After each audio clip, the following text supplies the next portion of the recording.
Greetings, Tony from Old River Hardgoods again.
The music you're listening to is Prayer of Testament from my second CD, Last Son.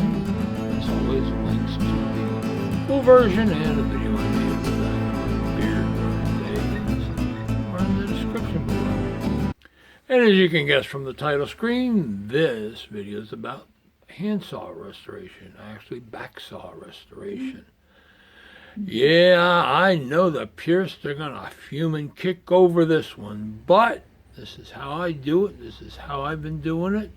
Obviously, every saw is different. I wouldn't use these techniques on a $500 saw, but this ain't no $500 saw. So my goal is to get it back into good usable shape, and I think I accomplished that.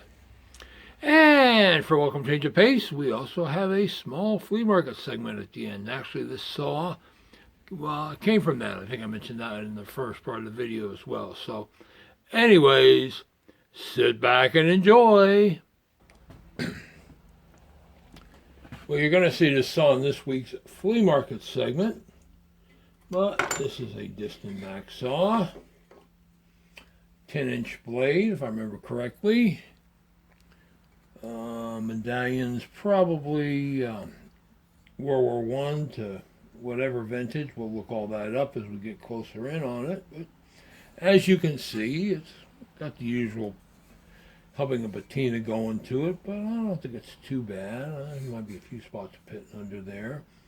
The tote is good. Tote's apple wood, a little loose. So we're going to get that off. Hopefully the nuts aren't all stripped out, because that's always lots of extra fun. But, and you know, saw restorations have been kind of overdone, but you know, you haven't seen my take on it. So here goes nothing. First thing I do is hold my finger against the medallion. So as I'm removing the nut here, it doesn't want to ream out the hole, which happens a lot. And I just carefully push it through like that. So we get the medallion off. Got my little partsy box here.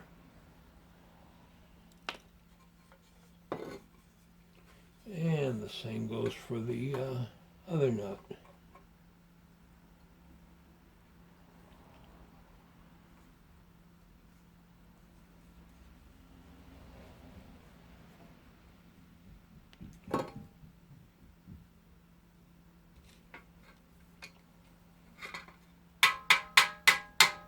Sometimes you got to tap them to get them to work their way back out of the hole.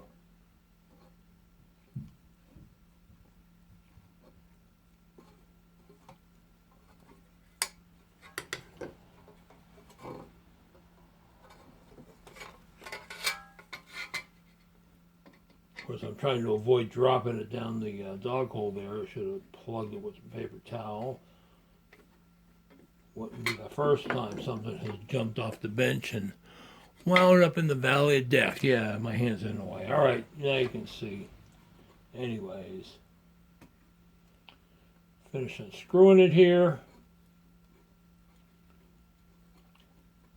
Disadvantage using a tripod, of course, is I can't see what's going on, so I kind of have to guess. But folks don't like when I do stuff one-handed and what have you. Okay, that nut's out. Carefully, carefully, carefully.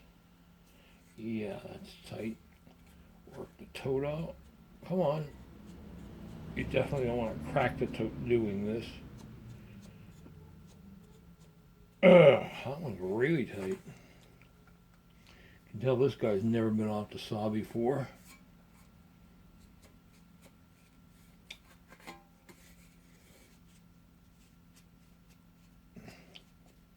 Handle here.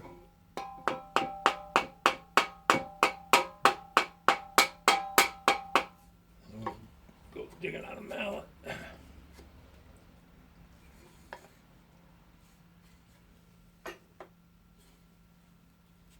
Usually they come right out, but you know, nothing's ever easy.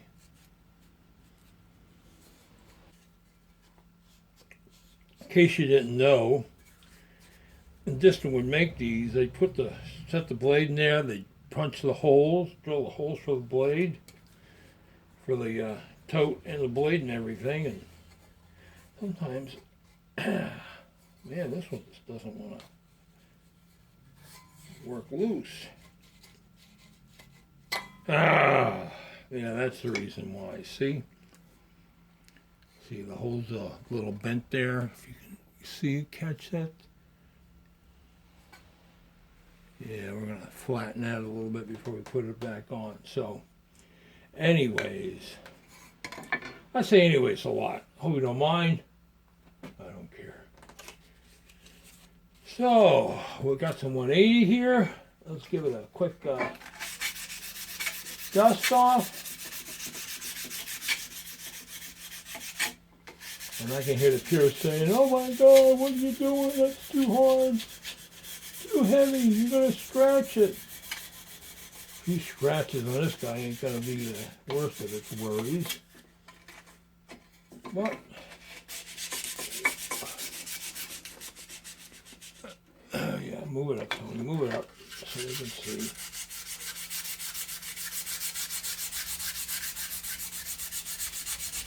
Try not to stand too close to the edge because this thing's still got a bit of an edge to it. I really don't mess with the set and the sharpening.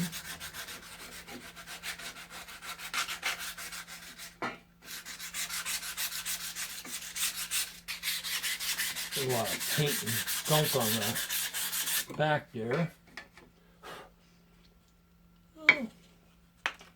Take the old brass brush here. And which if you watch enough of my videos, this is my go-to rust remover item. Alright. Well, that's actually not too bad. You can see the distant mark there, hopefully. Yep.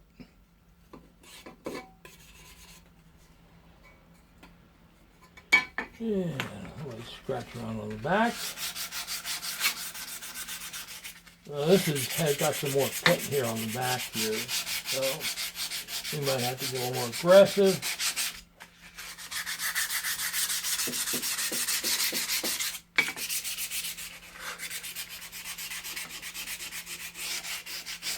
You can see the pit and the gunk, and the back's got a few spots of pitting.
And there's the backside.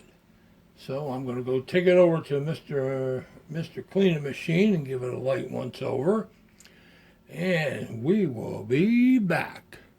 And, well, we're back. I gave it a bit of a buzz off with the wire wheel. Yeah, I can hear the purists screaming, but I'm going to give it another hit with the sandpaper in a bit. So might as well piss everybody off. The edge is still pretty sharp, and you have to be careful when you're doing it. I use a fine wheel, and if you keep the bristles going this way, you will not interfere with the sharpening or the set. So I'm going to go back, take this back to the rear facility with some 400 grit wet sand to see if we can't get it a little cleaner looking. The medallion, I cleaned these up a bit. Let me see. I'm having trouble focusing. There we go. This dates the saw from the 1896 to 1917 era. It does say Disston and Sons. This too I'm going to take back and do some brass polish on to make it a little prettier. So I'm going to go do all that, and we'll be back again. Well, we're back here. Here's the medallion all prettied up. Am I getting in the camera? Nope, there it is. Like I said, it's kind of hard to judge. And the blade.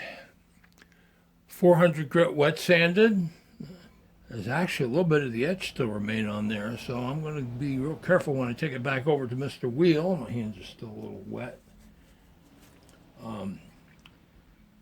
But it's actually not too bad, all things considered, if you can see it here. So we're just going to very lightly polish it up, and then we're going to start to work on the tote.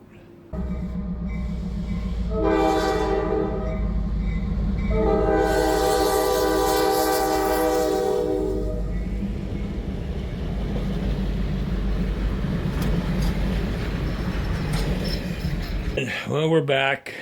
I wasn't able to save too much of the etch, but hey, you know, it is what it is, right?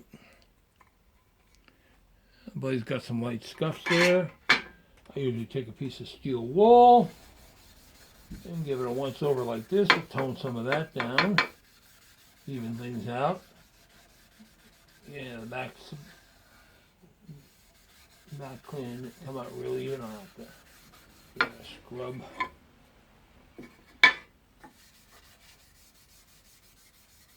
Now there are ways you can save an etch, and honestly, well, there's a little bit of it still under there. Yep, I can see it. Maybe you can't, but I can. Keep an eye on where I am in relation to the camera here.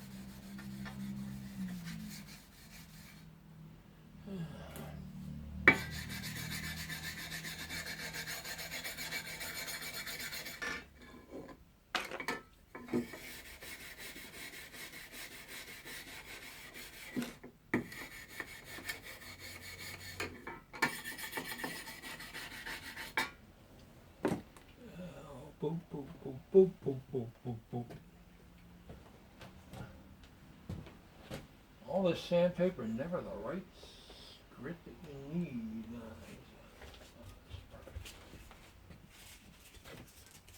Well-worn piece of 400. Just even this out a bit.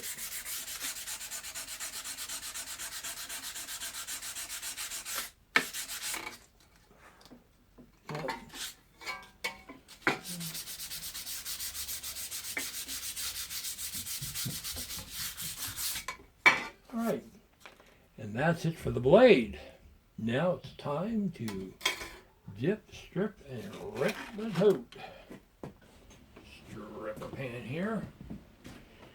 Oh, one other thing I should point out with the blades, if you ever have opportunity to work on an original Henry Disston, I'm talking about the one before the Sons in the 1850s, 1860s eras, you take the tote off, you'll see initials stamped right here on the blade. That's the maker's mark. And I've had 3 of them that were marked HD over the years. Not common, of course those tools aren't, a lot of tools haven't survived very well. Let's throw this in here. Grab some stripper.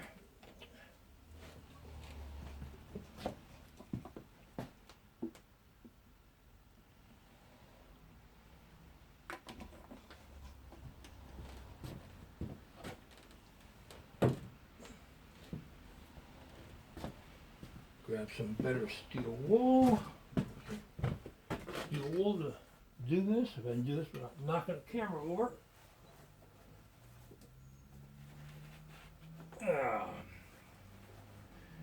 On. There we go. And yeah, I know I should be wearing gloves. That ship's already sailed.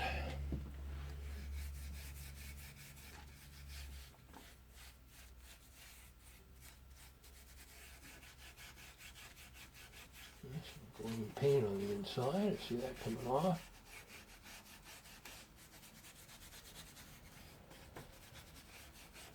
Another paint on the tote. Flip this over. Yep, there's more green paint.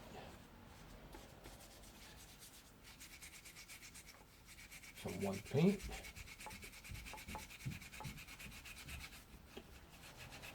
Yeah, the original finish on this is long gone. I mean, I'm not seeing any varnish coming off, so I'm not too worried about it. In fact, I'm scrubbing like this, but some folks might. But hey, you know, I do it my way, you do it your way. And no, this isn't a $150 cleaning job. I gave up on those a while ago for saws.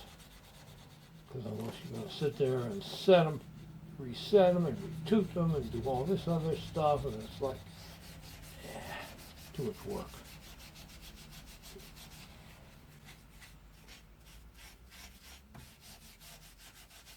There's some glue or something down here. I might have to peck that off with a knife.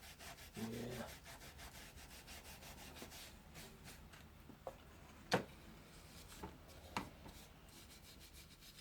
But the horns are good.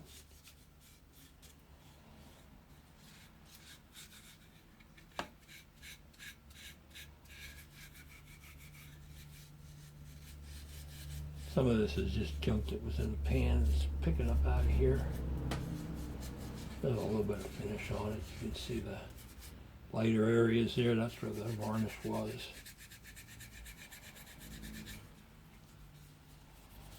But still got some paint there.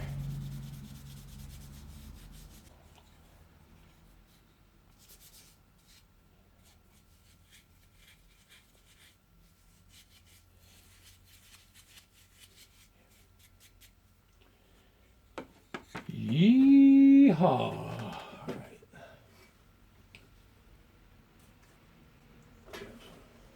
Paper towels here. Stuff's jumping all over the place as usual. Again, this isn't my usual spot for doing this, but don't feel like dragging everything back over there and reset the camera up when I can do it all right here. Yeah, there's a spot of glue and some other gunk.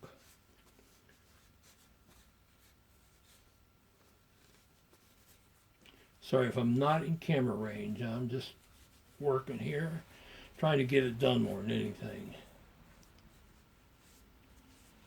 But it's not too bad overall. Let's see a few bits of paint in there.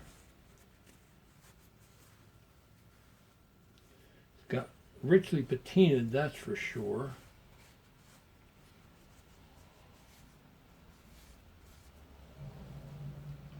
All right, let me go down the notches there.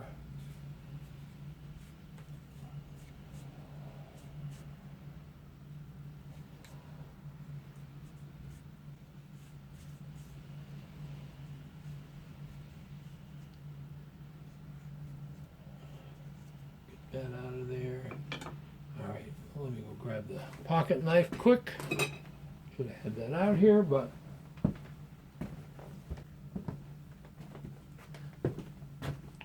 Schrade old timer. gets a lot of use here for this kind of work. Yep, glue.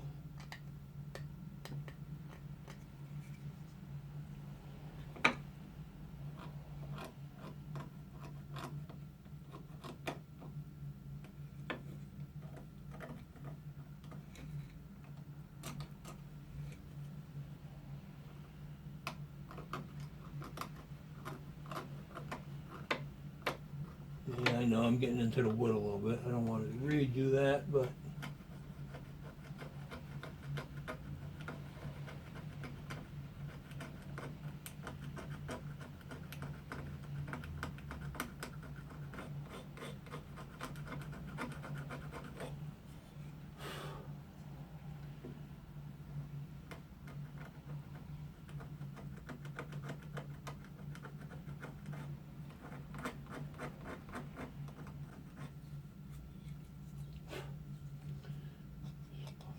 there.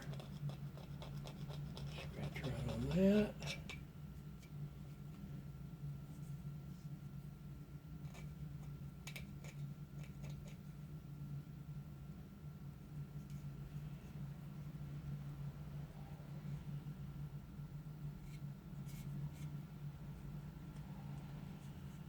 I know, real exciting, right? Hey, I never promised it's going to be entertaining, just educational. There's a difference. All right, now, let's see the light spots. Well, take the stripper and steel wool, and we just kind of blend it back in with some of the wood patina that's already on the wood.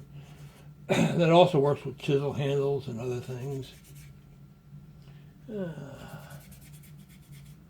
I can lighten this up a little bit. Yeah, we don't want it. I know people that bleach these, take them back to what the original wood looked like, and it's like, yeah.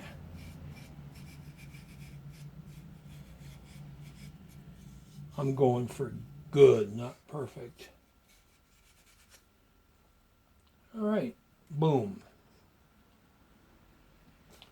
Boom, boom. Now there's one little chip here on the front, but all things considered, this thing's what, 115 years old at least? That's not too bad. All right, I'm gonna set that there. Move this back out of the way, back to its usual spot on the vise.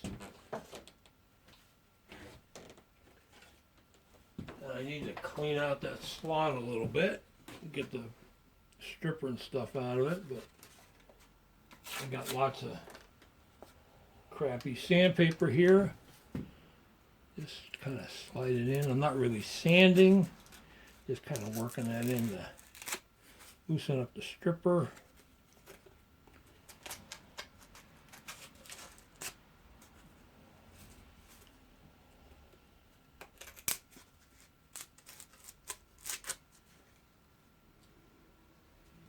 Get it out of the slot.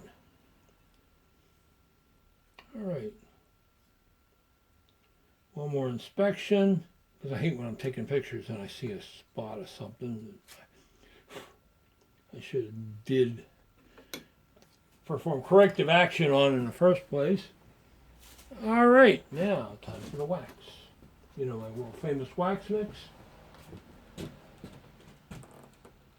There's a whole video on this up there too. I'll throw a link at the bottom. Yada, yada, yada, yada.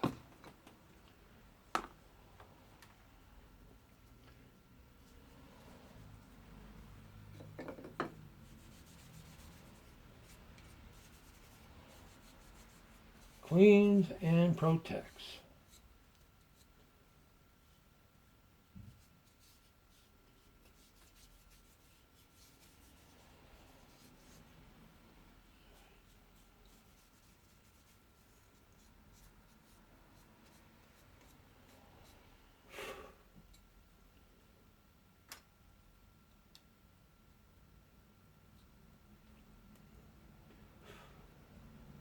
Might have chipped that when I was pulling the handle out. I'm pulling the blade out. All right, Yeah, no, I'm drifting. Doing these videos on the fly like this sometimes is tough. Rather than me just kind of clocking together a whole bunch of individual segments of things, so. But you'll have this. Okay, let that sit for a second. I find some more paper towel. Clean paper towel. All right.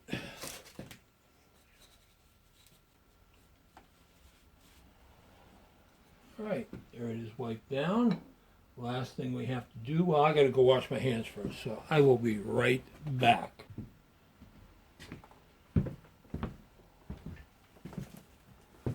Okay, and I'm back. Lots of snippage. Last thing, of course, is to fix that dimple there so we don't have to fight it back in. Get my trusty little hammer here.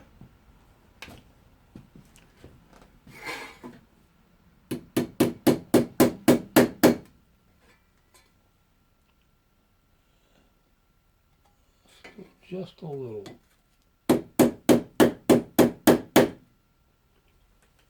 And something else I like to do, and again, sometimes you get noise from the purists over this, but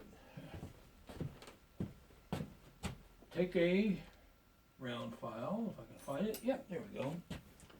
Chainsaw files. They do have other uses. And just carefully drag it through the holes a little.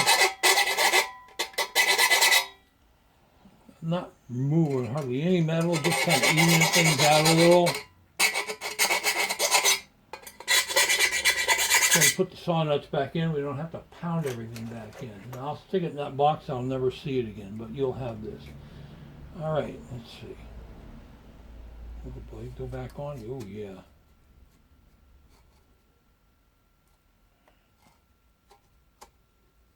Come on. See? See what a difference a couple taps makes? Now, on with the medallion. And I do not want to drop that nut. I have done that, and it is such a pain. It's a common saw, you know. Well, I got bunches of junkers here, so it's usually not too bad. Okay. All right, that one's in.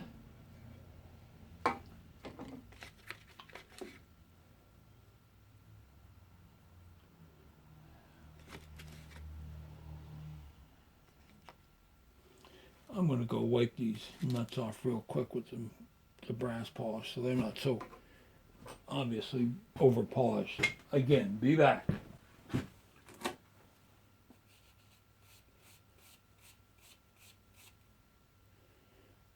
Okay, I'm back.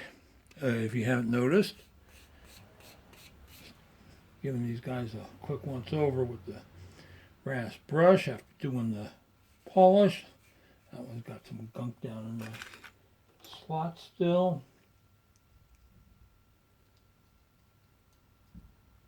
Yeah. All right. Put that there, put that back there.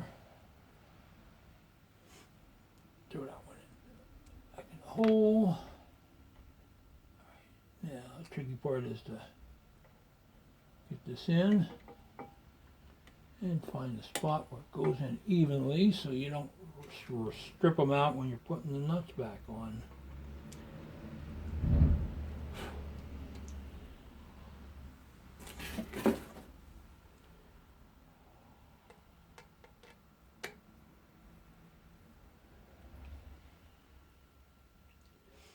And if you notice, the tip of my Thayer turn screw here is relieved for doing this kind of work. Yeah. Not my first rodeo. Okay.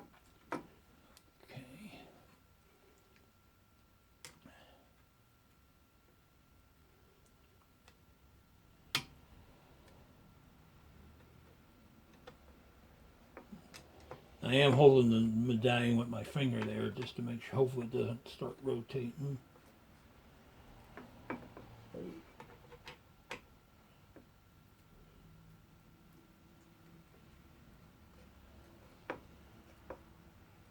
And we are done. So let's go take a closer look at it under the Broadway lights.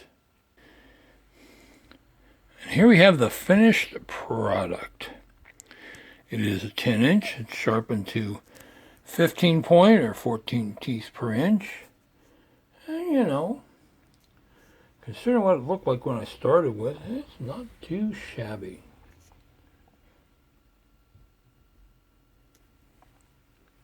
Flip it over here. I may wipe a few things off. Yeah, I got some wax on there, but I'll get that cleaned off.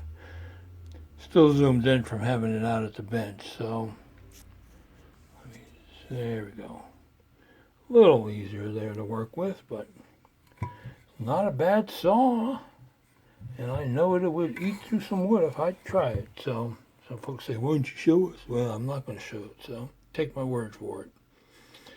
Anyways, that's all with this project.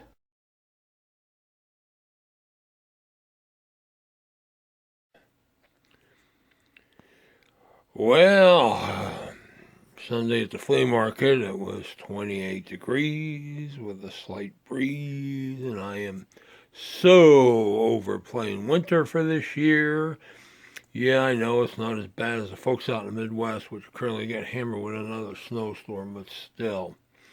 You know, I need sunshine, I need warmth. I ain't expecting 90-degree days, but a few on the 50, 60 side, getting back to that would be nice, and mornings above freezing. But enough with my ranting. Anyways, pickings were fairly good for a Sunday. Geez, well, fairly good for any day anymore. So, quick look. This is a Hubbard blacksmith. Technically, it's a cold cut chisel, but I call them hot cut chisels. And everybody loses their mind, but I don't care. This is a Royal cast iron handle stitching awl for leather work. Hopefully that screw will work. Disston clamshell saw joiner filer. File needs some cleaning on it. Everything needs some cleaning. This is a new old stock TEM Co. 2-pound brass or bronze hammerhead. Disston 10-inch backsaw. Little funky. I'll tell you, these guys have gotten pretty scarce, so that's why I'm going to have to put some TLC on, but totes good, and hey, you know, you take what you get. This is a signed stonemason's carving hammer. Can't make out the mark, but face isn't too bad. He's a little dinged up, but all in all, it's not too bad. 1.5 inch keen cutter chisel. Bevel-edged paring, or bevel-edge firmer. Another one of those things I get in arguments with folks on. Kind of see the mark there. And it's not too bad. It's going to take some work, but definitely a handle job. Back here is a complete set of Miller Falls number 1500 316. Stamps, good shape. This one's just marked made in USA, 6-inch wing compass divider. Here you got a funky looking pair of pliers. I don't think these are user modified. Some kind of specialty jobs, but kind of neat. Didn't see a name until I cleaned them up. And last but not least, a set of 5 arch punches for leatherwork. A few Osbornes, a few Crowders, and yeehaw. Anyways, hey, add this to the pile of stuff I got from Patine, and at least I got something to do for the next week. And that's all for this one, folks. I hope you learned something. I hope you enjoyed my little presentation. And as always, please hit that subscribe button to be notified when new videos are posted. Thanks for watching, and bye.